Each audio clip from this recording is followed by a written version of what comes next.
Bien, pues vamos ahora del estudio de la palabra de Dios por medio del Catecismo Mayor de Westminster, y vamos a detenernos en esta tarde en una sola pregunta, pregunta 32. Es una pregunta muy importante del Catecismo, sobre todo en cuanto a la doctrina, a la enseñanza del Pacto de la Gracia. Leo la pregunta, la respuesta, y después vamos de una manera sencilla intentar explicar de una manera sencilla cosas tan importantes y profundas en la palabra del Señor, ¿no? Dice: ¿cómo se manifiesta la gracia de Dios en el segundo pacto? La gracia de Dios en el segundo pacto se manifiesta en que Dios provee y ofrece gratuitamente a los pecadores un mediador, y por medio de él vida y salvación, requiriendo fe como condición para que ellos se interesen en él.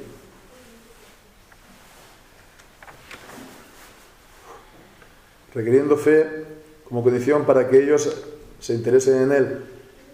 Una traducción no del todo correcta, ¿eh? Es de un libro publicado, es tener parte. Entonces esto es un falso amigo. Tener parte en él, participen en él. Promete y da su Espíritu Santo a todos sus elegidos para obrar aquella fe en ellos, con todas las demás gracias salvíficas, y para capacitarlos para toda obediencia, como la evidencia de la verdad de su fe, su gratitud a Dios, y como la manera que Él ha establecido para salvación. Amén. Pues que el Señor os ayude en esta tarde a ver y a comprender mejor la santa palabra suya. La palabra de Dios hace la distinción en la carta a los hebreos, ¿no?, de la leche, ¿no?, y de la vianda, el alimento sólido. Entonces estos son enseñanzas que tienen ya un grado de profundidad en la palabra de Dios. Entonces la palabra de Dios nos llama a esto mismo, a profundizar y a tener una madurez espiritual, una madurez entonces en las doctrinas. Hemos de poder, comprenderlas, hemos de poder contemplarlas, ¿no? De alguna manera con los ojos del entendimiento, para también entonces de esta manera apropiarlas de una manera personal. Entonces, fijémonos, ¿no? El segundo pacto, está hablando siempre del pacto, el pacto de Dios. El segundo, porque se hace en comparación con el primero, el de obras, ¿no? Entonces está siempre el de obras y el de gracia. Es de gracia porque es en comparación con las obras, ¿no?, como condición para que Adán, el hombre, hubiera tenido la vida eterna. Pues vemos en el pacto de la gracia de qué manera entonces tenemos la vida eterna. Vamos a utilizar la palabra. ¿Qué condición es? Si en el primer pacto fue las obras, continuar en obediencia, en el pacto de la gracia, ¿cuál es la condición? La fe. La fe. Alguien dirá, entonces, ¿es el arrepentimiento una condición también para el pacto de la salvación?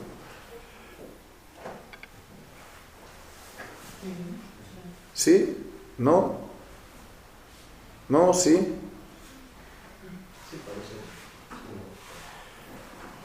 A ver, esto como la fe y las obras que estamos viendo esta mañana, ¿no? Entonces, que tiene que haber obras, eso está claro, ¿no? Porque sin obras la fe está muerta. Pero son justificados no por las obras, ¿no? ¿El arrepentimiento qué es? Sí, pero aparte, sí, por supuesto, sí. Pero el arrepentimiento es algo que hacemos, ¿no? No es solamente un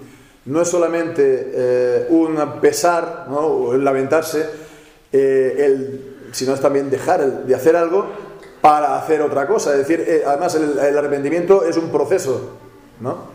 no es algo instantáneo, es algo que dura en el tiempo, ¿no? Porque, ya digo, es, sí,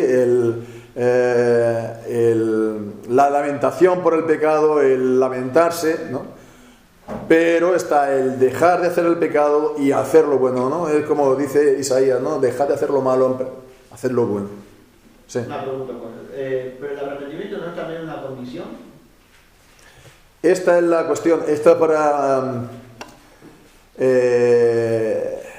es una cuestión que se ha debatido mucho también dentro de la teología reformada, ¿no? Si el arrepentimiento es una condición para la salvación o es solo la fe. Entendiéndose de que el arrepentimiento verdadero procede de la fe. Para ser un arrepentimiento de salvación, un arrepentimiento para la vida, tiene que ser que uno como dice la confesión, ha aprendido, ha recibido, ¿no? También su gracia. No es un arrepentimiento pues simplemente por miedo del castigo y evitar el infierno, ¿no? Es porque uno ha captado digamos la gracia de Cristo, ¿no? En Cristo. Entonces, por supuesto, vemos en la palabra de Dios, en Hechos, ¿no? De manera que a los gentiles también ha dado Dios arrepentimiento para vida. Está la doctrina del arrepentimiento de vida, ¿no? Entonces, por supuesto que el arrepentimiento es algo que tenemos que hacer, ¿no? Pero si decimos que el arrepentimiento es una condición, pues entonces se abre un poco la vía para que se pueda también contemplar las obras como condición para la salvación. Entendiendo, por supuesto, que el arrepentimiento tiene que estar ahí y entendiendo, por supuesto, que sin arrepentimiento verdadero no hay salvación porque no hay fe, ¿no? Está junto, ¿no? El arrepentimiento y la fe están juntos. Las obras y la fe también están juntos, las obras como consecuencia de la verdadera fe, ¿no? Pero por, digamos, precisión, ¿no? Teológica, ¿no? Precisión a la hora de enseñar la palabra de Dios, pues se, digamos, distinguen, ¿no? Bien, pues dicho esto, decíamos, ¿no? ¿Cómo se manifiesta la gracia, ¿no? Y hablamos aquí de condición. Entonces, la condición es algo que te dan si presentas, ¿no? Si realizas, ¿no? Pero no lo está diciendo aquí de esta manera. ¿Cómo está diciendo? ¿Cómo se manifiesta la gracia? ¿No? Podría haberse dicho esta pregunta: ¿cuál es la condición del pacto de la gracia? Pero no utiliza la palabra condición. En el texto, por lo que vemos, sí que está condicionado. Dice, la gracia en el segundo pacto se manifiesta en ¿qué? Punto, a continuación.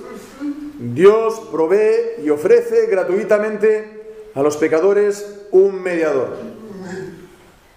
Vemos, esto es una cosa maravillosa para empezar de entrada. ¿Por qué? Porque aquí está, primeramente, el ofrecimiento del Evangelio a los pecadores de una manera, digamos, indiscriminada, universal. Es, digamos, el libre ofrecimiento del Evangelio. Esto es la evangelización. Estás predicando a Cristo, anunciando a Cristo y ofreciendo a Cristo. De manera que todo aquel que en Él crea recibe a Cristo y recibe la salvación. Entonces, bueno, vemos, ofrece. Ahí, pues, en la teología reformada, por supuesto, este amor por el ofrecimiento del Evangelio. En todos los textos, en Westminster está, en la confesión, en el Catecismo Mayor, como vemos aquí, en los cánones de Dort también habla del ofrecimiento, ¿no? Del ofrecimiento a todos los hombres, un ofrecimiento genuino, un ofrecimiento serio o sincero. Son distintas expresiones, ¿no? Para hablar de este ofrecimiento de la predicación del Evangelio, de la evangelización, ¿no? Entonces, se ofrece gratuitamente a los pecadores un mediador, Jesucristo, mediador del pacto entre Dios y los hombres, Jesucristo hombre, como dice pues primera de Timoteo, capítulo 2. Bien, pues entonces vamos a ver entonces estas citas en este primer punto. Génesis capítulo 3 y versículo 15. Génesis 3, 15 es la primera promesa del Evangelio. Pondré enemistad entre ti y la mujer, y entre tu simiente y la simiente suya. Esta te herirá en la cabeza y tú le herirás en el calcañar. Es la promesa de que una descendiente de la mujer va a aplastar, entonces quebrantar la cabeza del diablo, de Satanás. Vemos también en Isaías capítulo 42 y versículo 6, Isaías 42, 6. Yo, Jehová, te he llamado en justicia y te sostendré por la mano, te guardaré y te pondré por pacto al pueblo, por luz de las naciones. El mediador entonces es aquí el pacto, es ofrecido como pacto, ¿no? De manera que si recibes al mediador, estás entonces en este pacto con Dios. Por último podemos ver en Juan capítulo 6 y versículo 27, Juan 6, 27.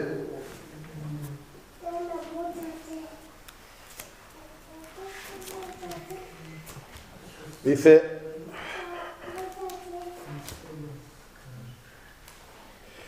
trabajad no por la comida que perece, sino por la comida que permanece para vida eterna, la cual el Hijo del Hombre os dará, porque a este señaló el Padre que es Dios. Vemos, ¿no? Dios ha dado al Hijo como mediador. Dios lo ha presentado como pacto. Porque en el pacto, entonces estar en el pacto es realmente estar en la salvación. Estar en el pacto, por lo tanto, realmente, ¿no?, con una fe que ha recibido a Cristo de esta manera, pues es estar en la salvación. Bien, pues entonces vemos. Esto es el primer punto.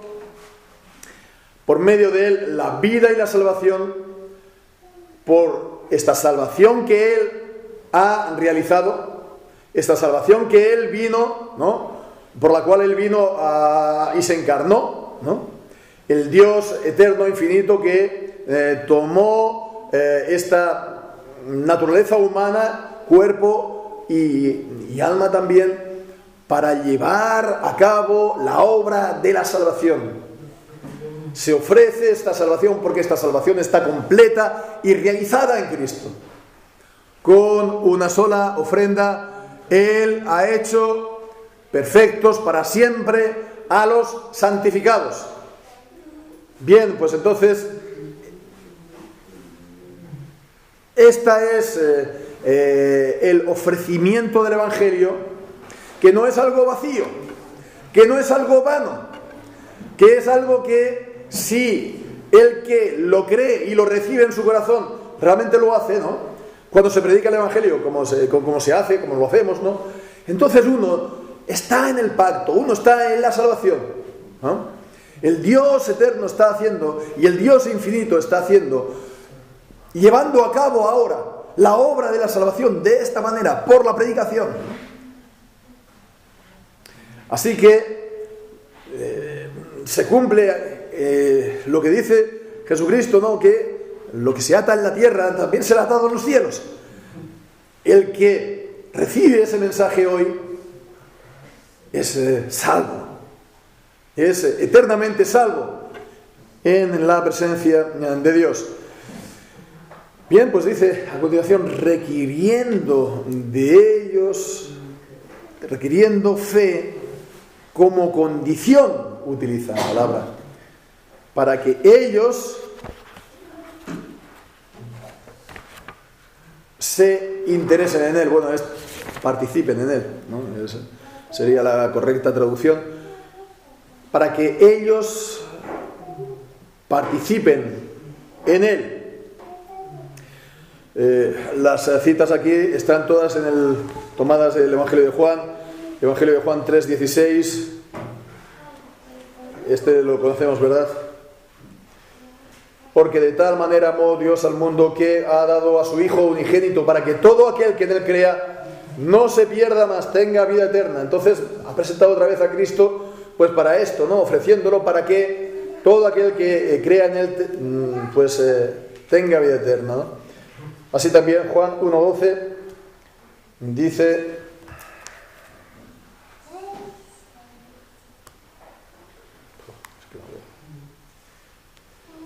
mas a todos que lo recibieron les dio potestad de ser hechos hijos de Dios, a los que creen en su nombre. Entonces, son hechos hijos de Dios los que creen en su nombre. Tienen vida eterna los que creen en Él. Tienen fe en Él. Y les promete y da su Espíritu Santo. Está la promesa del pacto de gracia de que va a dar el Espíritu Santo, ¿no? Y no solamente es una promesa, sino que la da, dice, a todos sus elegidos para obrar aquella fe en ellos. Y entonces vemos cómo en esta frase, esta condición y este requerimiento es o llega a ser la manifestación de la gracia de Dios. Porque Dios lo requiere, ¿no? Pero Dios lo da. Dios lo da a aquellos para quienes ha previsto, ¿no? Dárselo. Aquellos que han Él elegido en Cristo por amor desde antes de la fundación del mundo. Aquellos que Él ha amado, Dios los ha predestinado para ser hechos hijos de Dios. Nos dice Romanos capítulo 8, ¿verdad? Capítulo 8, 28. 30. Sí. Entonces ha sido predestinado, y entonces esta predestinación es eficaz y es infalible. Irrevocables son los dones y los llamamientos de Dios, ¿no? Esta cita, pues que muchas veces en la actualidad se aplica en un sentido comunitario y sobre todo al Israel incrédulo, ¿no? Pero que en realidad es los dones y los llamamientos que son irrevocables, sin ningún tipo de revocación, son los llamamientos, los dones y los llamamientos a los escogidos, ¿no? Porque la gracia de Dios en ellos es irresistible. Bien, pues entonces vemos que Él promete y da su Espíritu Santo, la promesa del don del Espíritu Santo en el pacto de la gracia. El Señor la da y la cumple en sus elegidos para obrar la fe en ellos, con todas las demás gracias salvíficas, de las cuales, por ejemplo, esta mañana hemos visto el amor, ¿no? También está la esperanza, también está pues la humildad, están todas las virtudes, las gracias, ¿no? El fruto del Espíritu, etc. Pues el Señor también lo da juntamente, y de esta manera vemos que el pacto no es entonces exactamente una relación legal, porque si solamente fuera una condición que nosotros tenemos que cumplir por nosotros mismos, entonces sería el pacto de la gracia una relación legal con Dios. Él nos exige creer, nosotros entonces presentamos esta condición cumplida por nosotros mismos y Él nos lo da, ¿no? Pero entonces aquí si decimos se puede concebir como lo que dice en Romanos capítulo 4, ¿no? La salvación sería un salario, ¿no? Porque el hecho de creer lo podría presentar como lo he realizado yo por digamos mi capacidad, ¿no? Entonces sería lo mismo que si me dijera de obras, ¿no? El requerimiento de obras, yo las cumplo, recibo el salario. Y en este caso, pues en vez de ser obras, pues es la fe, pero sería el mismo principio, que yo tengo que cumplir algo para que Dios, en respuesta, me dé la salvación. Sí, pero vemos la salvación y la gracia del pacto, que tiene sus orígenes en el consejo de la redención, como vimos la semana anterior. Las partes del pacto, primeramente es Cristo y los elegidos, los miembros del cuerpo de Cristo. Entonces vemos que es algo que antecede a toda respuesta humana, que procede del conocimiento de Dios y procede del amor de Dios. Conocimiento en un sentido pues sinónimo de que yo te he conocido, que yo te he amado, no es que que conocía de antemano que iba a creer, no es este sentido, ¿no? Entonces, bueno, el pacto de la gracia no es esto, no es una relación, digamos, comercial, no es una relación legal, ¿no? En la que pues, los dos partes entonces se comprometen a una serie de cosas, ¿no? Y si una parte lo hace, Dios, entonces en respuesta te doy la salvación. Por un lado sí, porque hay este requerimiento. Pero este requerimiento, esta condición, es que Dios la cumple. ¿Por qué? Porque es imposible por nosotros. En el Evangelio de Juan capítulo 1 nos dice que lo nacido de la carne es, ¿no? No nos dice esto, no, que los que son nacidos de Dios no son engendrados de carne ni de voluntad de varón, sino del Espíritu. Es imposible para el hombre creer. Está fuera de su alcance, está fuera, por supuesto, de su deseo y de sus preocupaciones, ¿no? No tiene ningún tipo de preocupación para las cosas de Dios. Bueno, pues entonces, ahí está, porque dice, se manifiesta esta gracia. Porque esta gracia ya planificada por Dios en Cristo desde antes de la fundación del mundo, en el tiempo se manifiesta pues en este pacto, en este requerimiento que Dios va a obrar, ¿no? En el de tiempo. Y bien, pues entonces esto es algo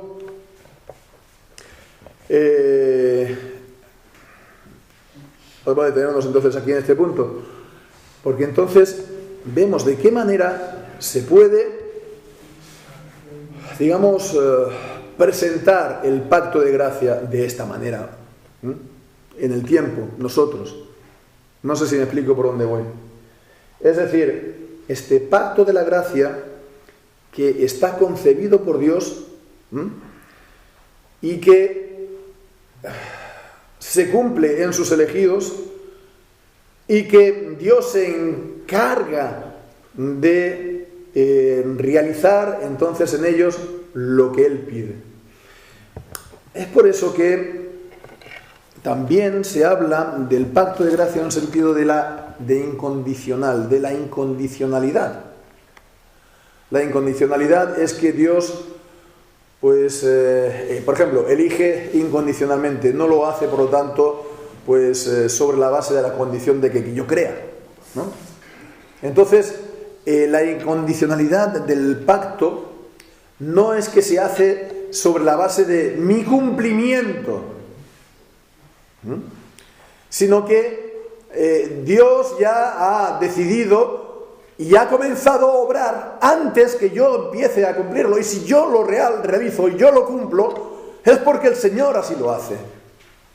Entonces, ¿de qué manera esto se puede, por así decirlo, presentar? ¿De qué manera esto se puede, podemos utilizar la palabra encarnar, tener algún tipo de apariencia, de rostro delante de nosotros?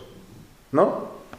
Pues ahí está. Ya veremos a continuación las próximas semanas en cuanto a las disposiciones del pacto de la gracia en el Antiguo y en el Nuevo Testamento. La circuncisión, los sacrificios, el bautismo y la predicación del Evangelio, de la palabra, las ordenanzas del pacto.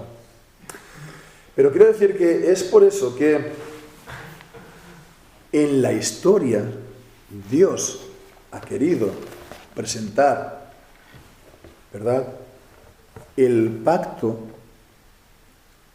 para los hombres, de manera que la promesa es para ellos y para sus hijos, para ellos y para sus descendientes.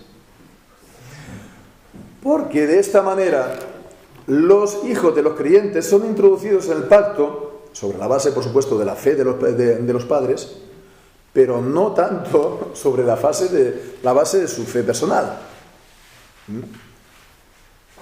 Entonces vemos que hay una decisión de Dios, ¿no?, anterior, ¿no?, a su respuesta. Y de esta manera es un reflejo, es una manifestación, es una enseñanza, es una pedagogía. Podemos utilizar las palabras que queramos, ¿no?, para hablar precisamente de esta manifestación de la gracia del pacto. Y le da las promesas antes que ellos puedan creer, pero son introducidos así, y el Señor, pues entonces, por medio de la enseñanza, por medio de la oración de los padres, con los padres, por medio de su propia lectura, el Señor está obrando en ellos hasta que, pues, el Señor los llama eficazmente, a una edad a otra, los llama eficazmente a Cristo. Bien, pues entonces vemos, de esta manera, lo primero es Dios y su promesa. Y entonces vemos que de esta manera sí que se presenta eficazmente, poderosamente, ¿no?, el pacto de la gracia, tal como Él es en verdad. Ahora quitamos esto y quitamos a los hijos de los creyentes del pacto, ¿verdad? Entonces, para ellos, ¿qué pacto de gracia queda?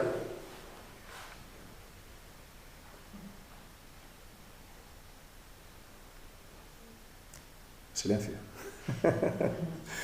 Es decir, hasta que no creas,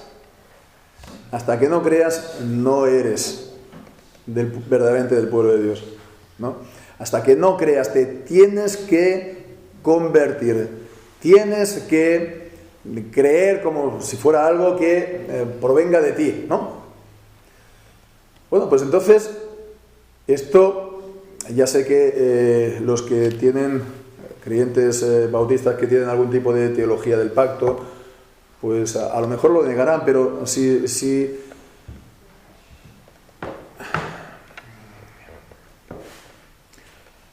pero para los hijos de los creyentes de esta manera, que son excluidos del pacto y por lo tanto de la señal del pacto, el bautismo, ¿no?, pues entonces para ellos la relación del pacto comienza después de creer, no antes.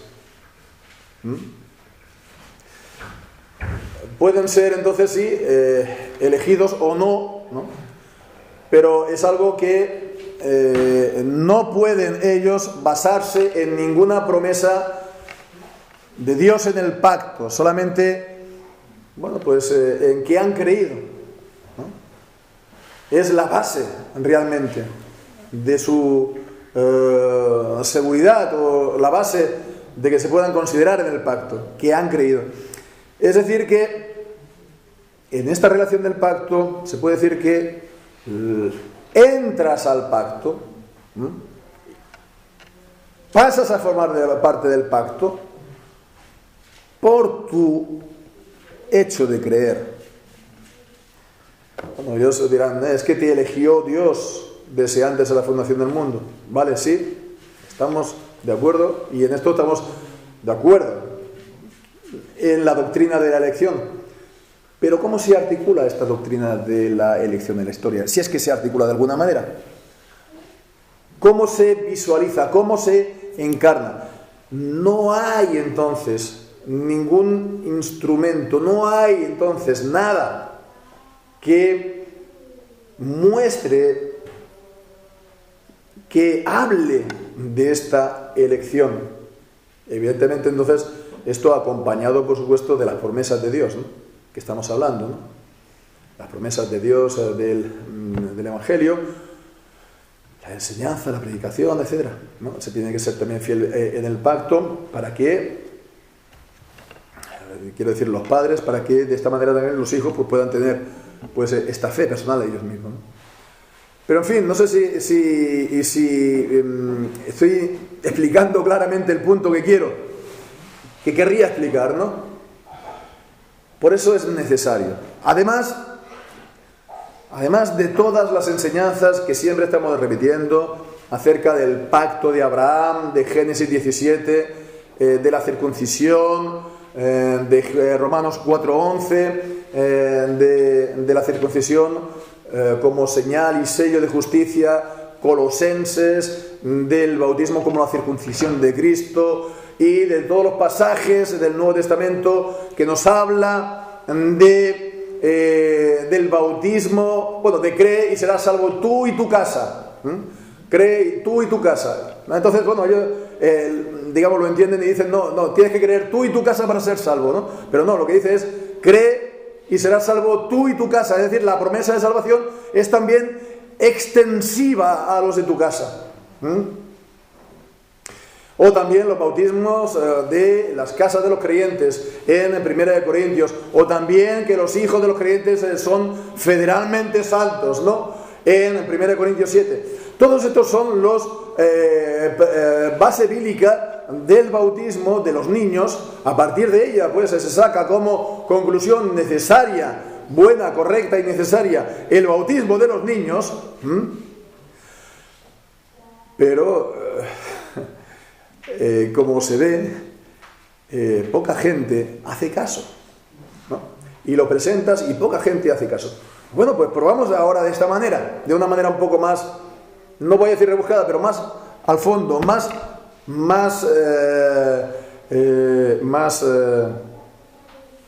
poco, a un nivel un poco más profundo, se puede decir, ¿no?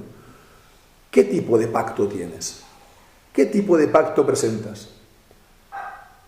¿Qué tipo de pacto? Es decir, el pacto simplemente es que si crees tú, eres salvo.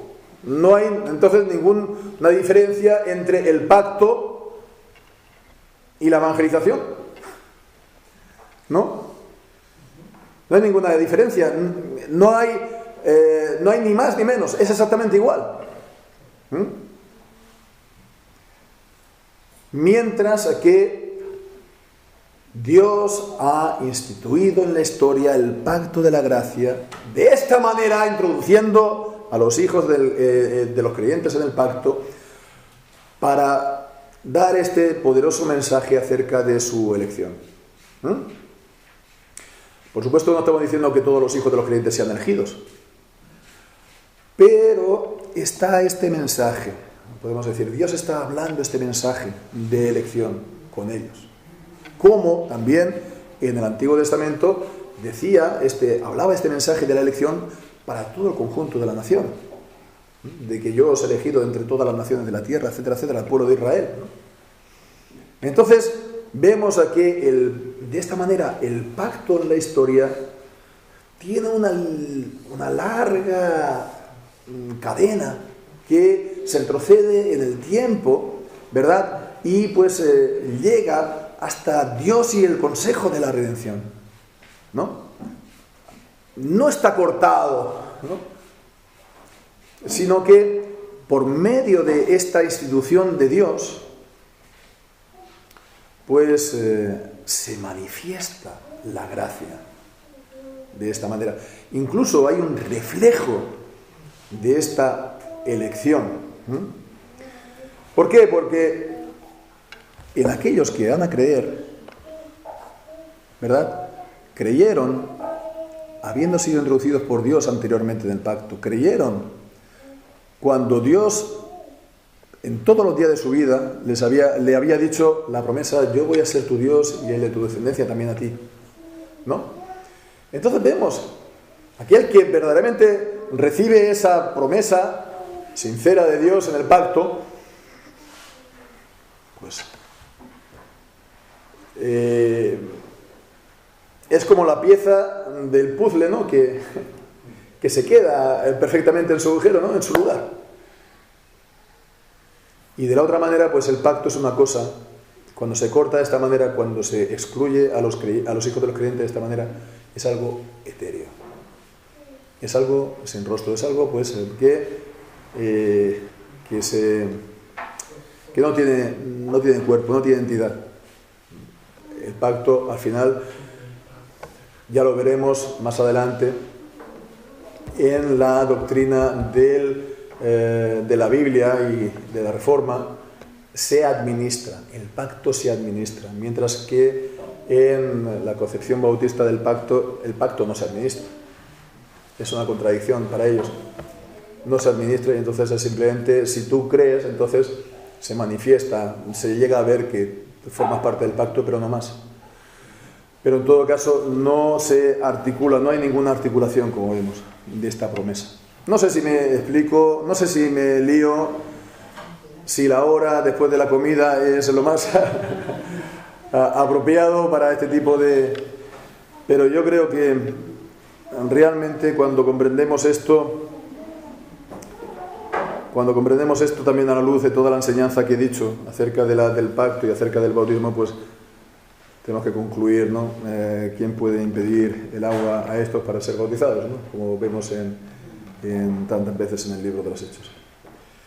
Bueno, pues el Señor entonces nos ayude a comprender mejor su pacto, cómo el Señor pues manifiesta esta gracia en el pacto para nosotros y nuestros hijos, seamos fieles también como padres, como iglesia, a todas las ordenanzas de Dios en el pacto y lo que Él ha instituido, y quiera Dios también que esto pueda ser pues un pequeño grano de arena, ¿no? En la vida de algunos, o muchos, no sé, para que puedan comprender mejor esta bendita, maravillosa doctrina que tanto bien trae a nuestras vidas, confianza y un privilegio el poder de esta manera estar en pacto con el Señor, nosotros y nuestros hijos. Bien, pues que así sea y que el Señor pues bendiga su santa palabra. Amén. Cucú.